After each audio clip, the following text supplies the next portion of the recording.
Hello guys! Hello Leo! Welcome dito sa aking channel, Kapalaran 888. Welcome Leo! Alamin natin kung ano yung Mercury retrograde reading para sa inyong lahat. Ito ay general reading, so pwede kang makaresonate. Okay.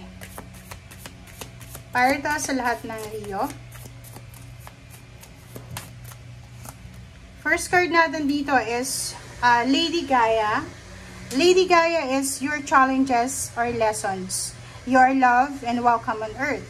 So, sa mga Leo dito na siguro parang iniisip nyo na palagi na lang na merong mga challenges na pinagdadaanan kayo, sinasabi ni Lady Gaia dito na yung mga challenges na pinagdadaanan nyo sa ngayon ay may leksyon yan, may rason kung bakit pinagdadaanan nyo yan. And wag kang mag-self-pity na parang iisipin mo walang nagmamahal sa'yo or anything. Dito sinasabi na you are loved and you are here sa mundo kasi may purpose ka. Okay, thank you.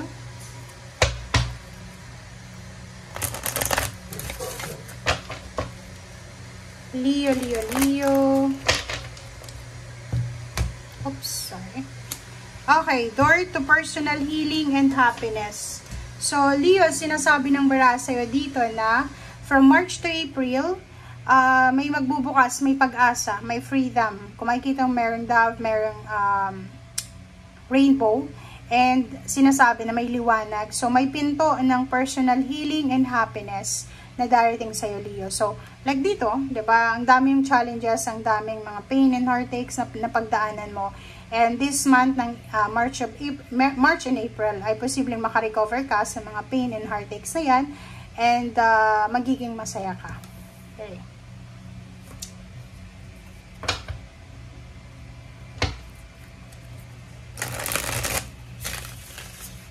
Okay. Leo.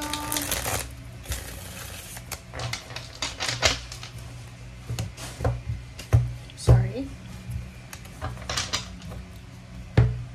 Okay, first card natin is Chariot.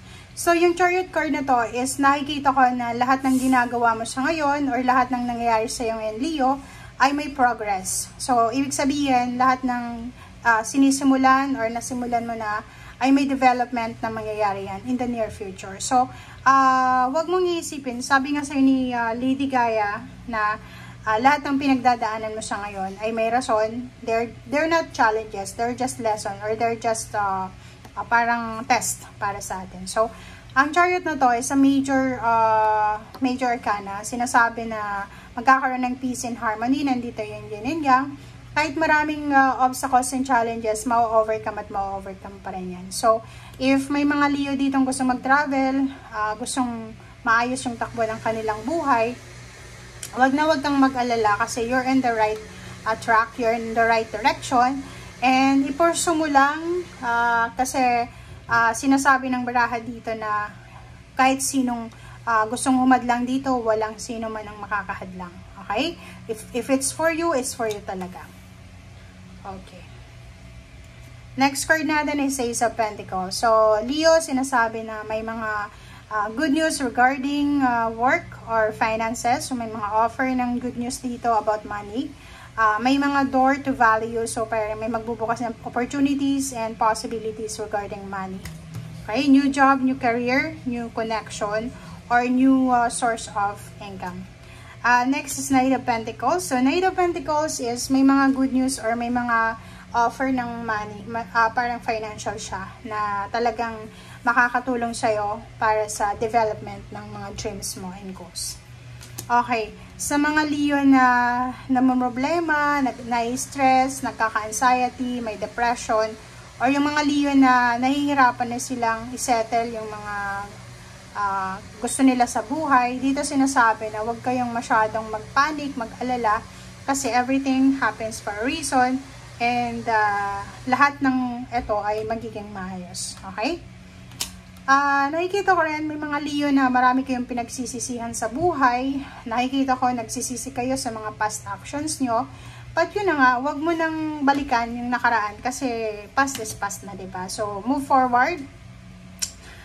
Dito sinasabi ng barahan na ang pinagsisisihan mo sa ngayon is yung mga panahon na i-give up mo. Pwedeng nagsisi ka kung bakit mo hindi tinapos yung pag-aaral, or give up mo yung trabaho, hindi ka tumagal sa trabaho, parang ganun. So, but sinasabi na lahat yun ay tapos na. So, is just a lesson, okay? Pwedeng challenges yan, pero leksyon yan para sa'yo. The stars, sinasabi ng barahan na walang time frame yung pangarap natin. Kahit medyo may edad ka na, kung talagang yun ang tamang panahon para matupad mo yung pangarap mo, yun talaga yun. Okay? Hierophant, mentor, friendship, collaboration, or anything na darating sa'yo, sinasabi ng barahan na may posibleng tao or sitwasyon na darating sa'yo na pwedeng siya yung katuparan, siya yung sagot sa iyong mga wishes and dreams. Knight of Swords, huwag magpadalos-dalos from March 15 onwards sa mga decision making. Sa pagsisimula, guys, like yung iba gustong mag-resign, lumipat ng trabaho, yung iba naman gustong makipaghiwalay, yung iba naman gustong mag-single, yung iba naman gustong mag-asawa agad. Wag kayong magmamadali sa pagsisimula. Etong Empress is all about new beginnings, diba? Pero katabi niya yung Knight of Swords, sinasabi na kung may mga ino-offer sa atin na new beginnings ang universe, wag nating masyadong madaliin kasi yun na nga, pwede kang magsisi or may pinagsisisihan ka na nga sa ngayon, mas lalo ka pang magsisisi sa uli. King of Rods, sa usaping job, yun, so be careful kasi maraming i-offer sa yung universe. Pwedeng may new job or new company, new career na i-offer sa iyo. Okay? So yun, ang daming good news from far or near places. Maraming email, chat, call na matatanggap ka from March until April. And posibleng yung good news na to is posibleng makakatulong to sa'yo para maging kalmado yung takbo ng iyong emosyon. Kasi pwedeng for several months, masyado ka nang worried, masyado kang stress, hindi ka makatulog or anything. Dito sinasabi na ang balitang ito na darating sa'yo is magdadala to sa'yo ng peace and harmony and motivation. Eight of Cups. So yung Eight of Cups dito is about emotional drama, toxicity. So nakikita ko sa'yo dito na wala kang oras para sa mga toxicity and dramatic na situation. Kasi mayroon kang pinagdadaanan, lalo na sa pera or sa emosyon. So, kung may mga issues sa paligid mo regarding emotion, wala kang pakialam. Kasi alam mo na kailangan mo mag-focus sa kung ano yung pinagdadaanan mo sa ngayon. Okay? Six of Swords, nakikita natin na posibleng by the month of April, ikaw ay magta-travel. Or pwedeng March, ikaw ay lilipat ng bahay or lilipat ng lugar.